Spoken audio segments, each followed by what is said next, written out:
There comes a point in your life when the quiet no longer feels like an absence, but a presence, when the stillness surrounding you begins to reflect something deeper, a hidden world within that you've neglected, avoided, or perhaps never truly known. The idea that living alone, walking your path without the noise of constant companionship, could be better for your soul than any relationship might sound radical, but in truth, it is a return. A return to the original self, the unfiltered self, the version of you not shaped by compromise or need, but by clarity. When you are alone, truly alone, the mirrors disappear. You no longer see yourself through the eyes of someone else. You are no longer reacting to the moods, expectations, or demands of others. What emerges in that space is your raw, unvarnished truth, and that truth can be uncomfortable. Because when there is no one left to blame, no distraction to run toward, you are left face with the parts of yourself you've avoided. The wounds, the dreams, the longings, the fears, all surface in solitude. But this is not a breakdown, this is an unveiling. People often assume that living alone is lonely, but that assumption is rooted in a misunderstanding of loneliness. Loneliness is not the absence of others. It is the absence of self. You can feel utterly alone in a room full of people when you are disconnected from who you truly are. But when you begin to build a relationship with yourself, when you sit with your thoughts, listen to your emotions, respect your own rhythms, something beautiful happens. You stop grasping. You stop chasing validation. You begin to find a kind of calm that is no longer dependent on the behavior or approval of others. So many relationships fail not because the people are bad or unloving, but because they are entering into them from a place of need rather than wholeness. They are looking for someone to complete them, to fix the holes in their sense of worth.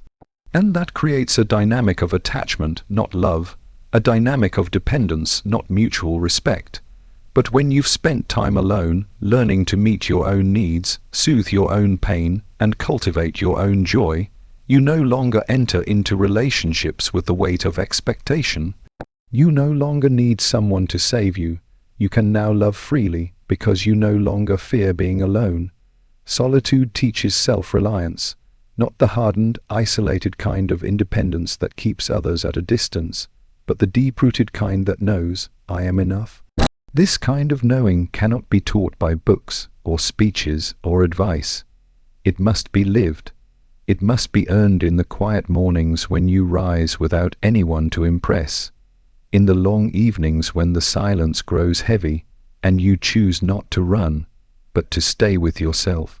That's where transformation happens. That's where the soul begins to speak. There is also a profound creativity that emerges in solitude.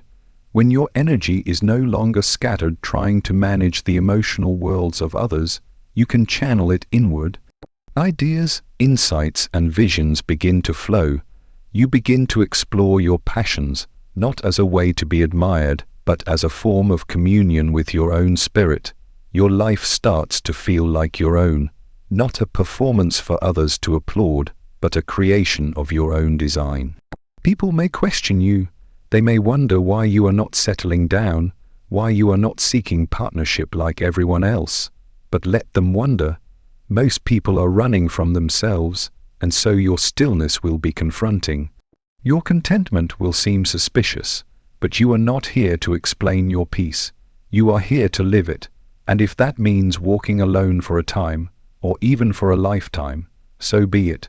The soul does not measure fulfillment by how many people surround you, but by how deeply you know yourself.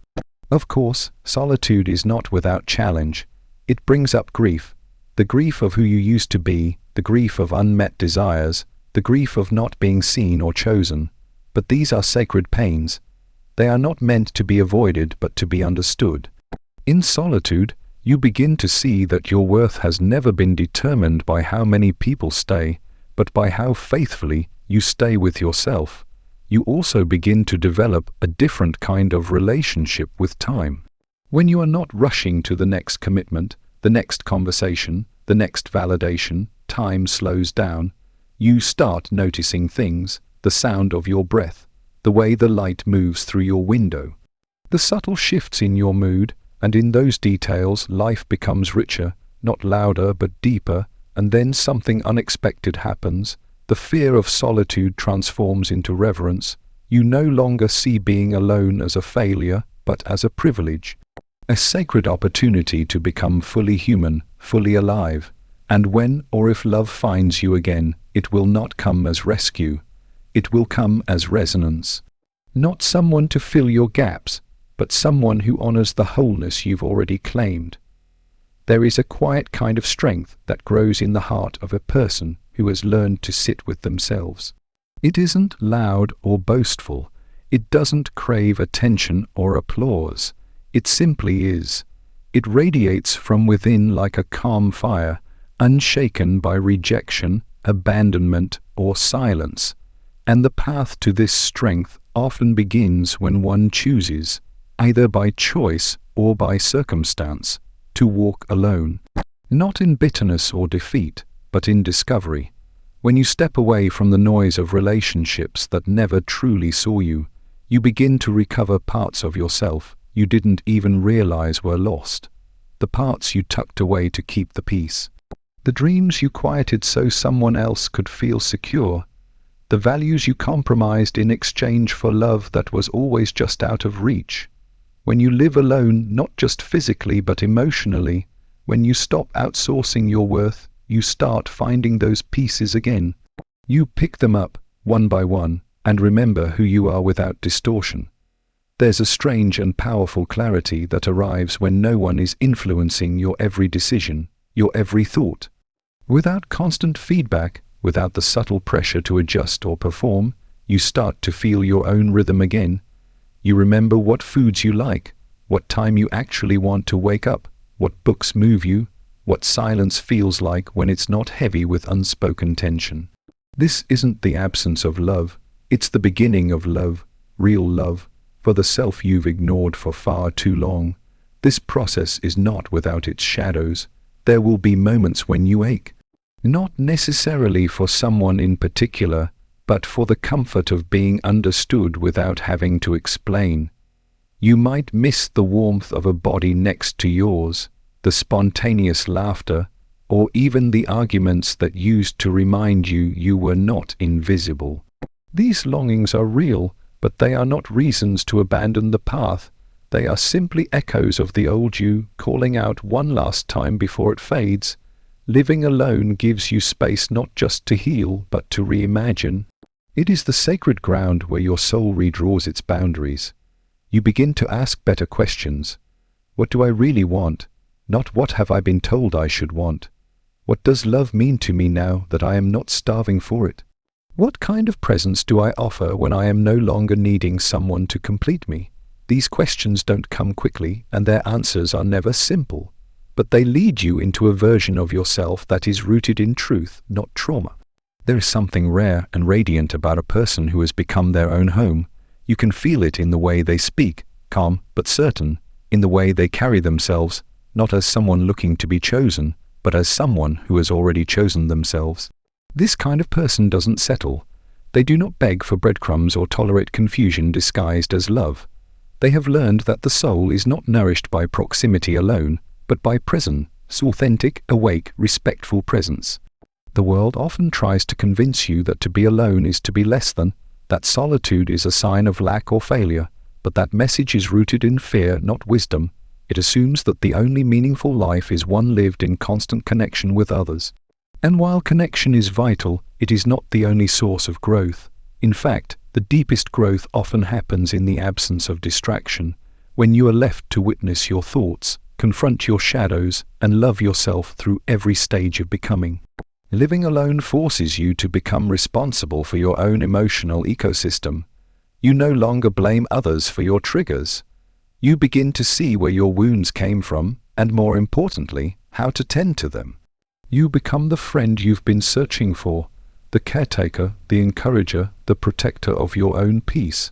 This doesn't mean you never need anyone again. It means your relationships are now chosen from desire, not desperation. And when people do enter your life again, you can hold them with open hands. You are no longer gripped by the fear of being left. You understand that even if someone walks away, you still have yourself. And that is enough. You've made a life that sustains you, a life where your joy is not dependent on someone else's presence, but rooted in your own alignment. What's even more remarkable is how others begin to respond to this change in you. When you become deeply at peace with yourself, it challenges the people around you. It shows them what's possible. You are no longer playing by the same rules. You don't manipulate or control. You don't cling or chase. You simply are, and in your presence others either rise to meet you or fall away, and you let them, because now you understand. The most important relationship you'll ever have is the one you have with your own soul. There is a kind of silence that speaks more loudly than any words. It is the silence that lives in the room when you're alone, not lonely, but alone. And in that silence, if you listen carefully, you will begin to hear the voice of something far older, far deeper than your ego. That voice has always been there, waiting patiently beneath the noise of validation, seeking people, pleasing, and the constant fear of abandonment. It is the voice of your soul, and it can only be truly heard when you step out of the chaos of unhealthy connection and into the sanctuary of solitude. The world has conditioned us to believe that being wanted is the same as being worthy. From early on, we are taught that the more others desire us, our attention, our affection, our availability, the more valuable we must be, so we contort ourselves. We become what others need, even if it betrays what we truly are. We sacrifice authenticity for attachment, and we do it so automatically, so often, that it becomes hard to separate our real self from the role we play. But when you begin to live alone, when you stop performing for others and start existing for yourself, the illusion starts to unravel. You begin to notice how many of your habits were shaped by fear. Fear of being left, of being forgotten, of being seen and then rejected. These fears once made sense. They were survival strategies. But now, in the safety of your own space, you can begin to question them. You can begin to see how exhausting it is to carry a self that was never truly yours. Living alone strips away the distractions. There are no relationships to hide behind, no partner to absorb the blame for your unhappiness. No daily compromises to make in order to keep peace in a relationship that may not even reflect your values. Instead, you are confronted with yourself, with your longings and your patterns, with your regrets and your unspoken hopes. And as uncomfortable as this confrontation can be, it is also the beginning of real liberation. In solitude, you are forced to reckon with the truth that love does not always equate to growth. Just because someone cares for you doesn't mean they help you become more of who you're meant to be. And sometimes, it is in the absence of romantic connection that we finally see how much we've abandoned ourselves. We begin to feel the cost of shrinking to fit into relationships that only liked us when we were small, agreeable, and non-threatening.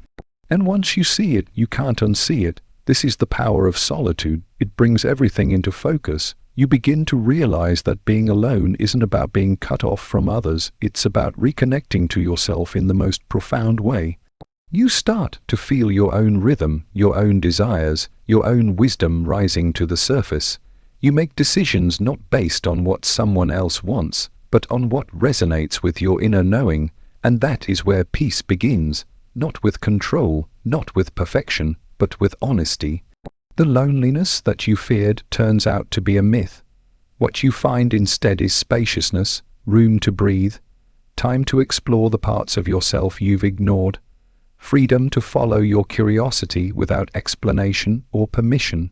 And with that freedom comes a new kind of self-respect. You begin to trust yourself more. You stop looking for others to validate your feelings or justify your choices. You understand that your path is yours alone, and that walking it in alignment is more nourishing than walking alongside someone just to avoid being alone. There's a certain power that grows in those who have faced their own darkness without flinching. who have chosen not to numb or escape, but to stay present with their pain until it teaches them something. Solitude becomes your crucible, the place where your weaknesses are transformed into strengths.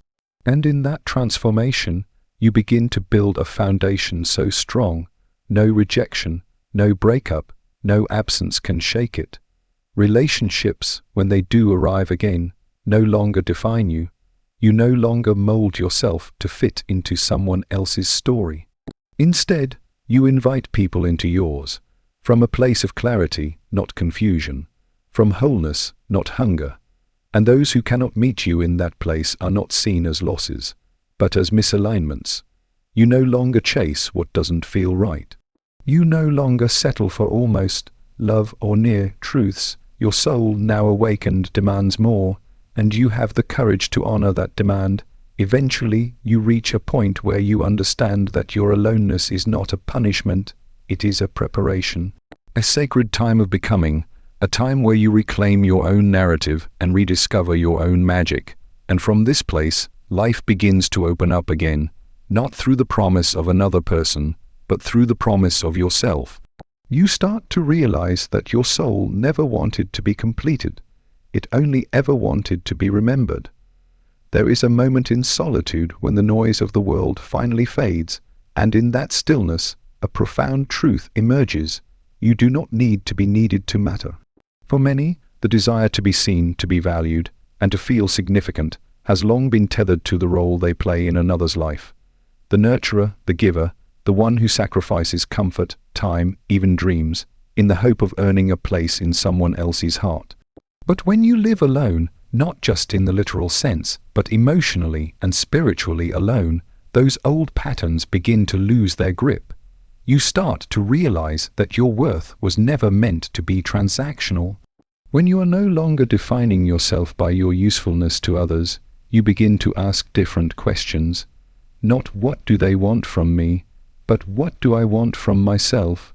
Not how do I keep their love, but why did I believe I had to work so hard for it in the first place? These questions don't come with easy answers, and they may arrive with discomfort, but it is within this discomfort that transformation begins. The old story of self-sacrifice begins to dissolve, and in its place grows something quieter but infinitely more resilient, self-respect. Living alone offers a rare kind of clarity, the kind that is difficult to find when your energy is constantly entangled with another's. You begin to notice the spaces where you once overextended, where you said yes out of fear of being abandoned, where you tolerated confusion because the alternative, being alone, felt unbearable. But now, in the absence of the other, you are left with the mirror of your own presence. It is here that you begin to reclaim the parts of yourself you gave away too easily. There is power in choosing solitude over submission, power in saying no, even when you used to say yes just to avoid conflict, power in walking away, not because you stopped loving someone, but because you started loving yourself. These decisions do not come from arrogance or bitterness, but from a deep understanding that love does not require you to disappear. That being available, generous and kind does not mean becoming invisible. The beauty of living alone is that it allows you to realign your inner compass. You are no longer reacting to someone else's moods, or tiptoeing around their wounds, or adjusting your needs to maintain peace. Instead, you begin to hear your own needs more clearly. You realize that peace is not the absence of conflict, but the presence of truth. And in that truth, you begin to feel a different kind of safety. One that doesn't depend on someone else staying or choosing you. One that is built from within. There is also a quiet rebellion in choosing yourself every single day, in making your morning coffee just the way you like it, not the way someone else prefers it. In decorating your space according to your taste, in spending your time with people who nourish your spirit rather than drain it. These may seem like small acts, but they are, in fact, radical declarations of autonomy. They are how you begin to rebuild trust with yourself, how you begin to believe that your preferences, your desires, and your boundaries are not inconveniences but sacred guides. In solitude, you begin to discover the joy of your own company. The conversations you have with yourself become more compassionate. The silence between your thoughts becomes less frightening. You begin to dance in your kitchen, not because anyone is watching, but because you finally feel free. Free from the pressure to perform, to please, to be perfect. Free to simply be, and in that being you realize you are not lacking. You are learning. This is not to say that the journey is without pain. There are days when the ache of aloneness wraps itself around your ribs, when you long for a hand to hold, a voice to say, "I see you." But these longings are not weaknesses. They are reminders of your humanity. What matters is what you do with them. Do you use them as a reason to run back into relationships that diminish you? Or do you use them as motivation to build a life that is so full, so true, that anyone who enters it must be prepared to honor it? When you live alone, your life becomes your own artwork. Every choice, every boundary, every act of self-care becomes a brushstroke in the portrait of who you are becoming, and over time, you start to see the masterpiece forming. Not perfect, not without flaws, but deeply real. You no longer crave approval like oxygen. You no longer chase after love like a lifeline. Instead, you become the kind of person who attracts connection through authenticity, not adaptation. And perhaps most importantly, you learn that you do not need to be in a relationship to be in alignment. That connection with others is meaningful, yes, but connection with yourself is foundational, and once that foundation is strong, everything else can grow from it. Not as a substitute for love, but as a sanctuary for it. There is a profound shift that occurs when you no longer see solitude as a state to escape, but as a terrain to explore. In that space, free from the expectations and projections of others, you begin to understand that your aloneness is not a deficiency. It is instead an invitation, a sacred opportunity to become whole on your own terms. This realization does not arrive all at once. It unfolds slowly, often through moments of discomfort, where the silence becomes loud and the stillness feels unfamiliar. But those are the moments in which the greatest transformations take place, when the external noise finally dies down and your inner voice can be heard. There is something undeniably honest about being alone. Without anyone else to perform for or lean on, you are left with only yourself. The illusions fall away. You can no longer pretend to be fine when you're not, and there's no one there to distract you from the emotions that rise to the surface. That honesty, although it may sting at first, becomes a mirror. It shows you who you are without the masks. It reveals your wounds, your longings, your unmet needs, but also your resilience, your strength, your quiet determination. And from this unfiltered place, you start the real work of becoming. People often believe that being in a relationship is the only path to fulfillment, to safety, to love. But what if the deeper truth is that many of us enter relationships not from a place of wholeness, but from a place of fear? Fear of being alone, fear of being unseen, fear of facing our own shadow. And when those relationships fall apart, we are left feeling not just heartbroken, but emptied, as though we've lost the very ground we were standing on. This is what happens when we build our identity on the unstable foundation of another person's presence. The healing begins when we decide to rebuild that foundation within ourselves. In solitude, you begin to recover your autonomy. You begin to remember the dreams you set aside for the sake of harmony, the boundaries you blurred to be more likable, the parts of yourself you silenced to avoid rejection. And in this remembering, you reclaim them. You learn that you do not need to shrink yourself in order to be loved, that your softness does not make you weak, and your strength does not make you too much. You stop editing yourself to fit into someone else's life, and instead start writing the story of your own. It is in this sacred space that you redefine what love means. You stop seeing it as something to earn, to win, to cling to. Instead, you begin to experience it as something that already exists within you, something that can be shared freely without fear of loss.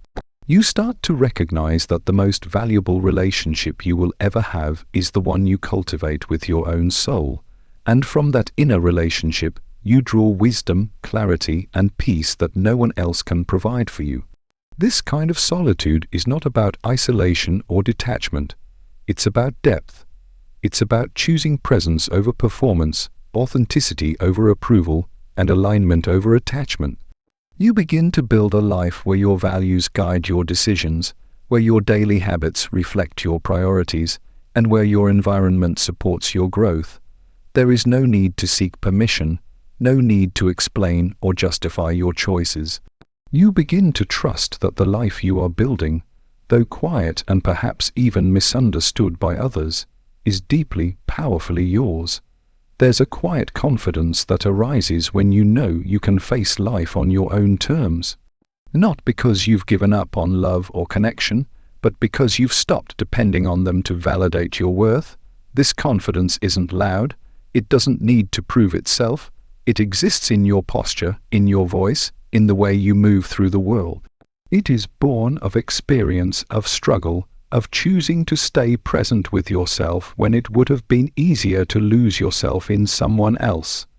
Eventually, you come to see your solitude not as a pause between relationships, but as a sacred chapter in its own right.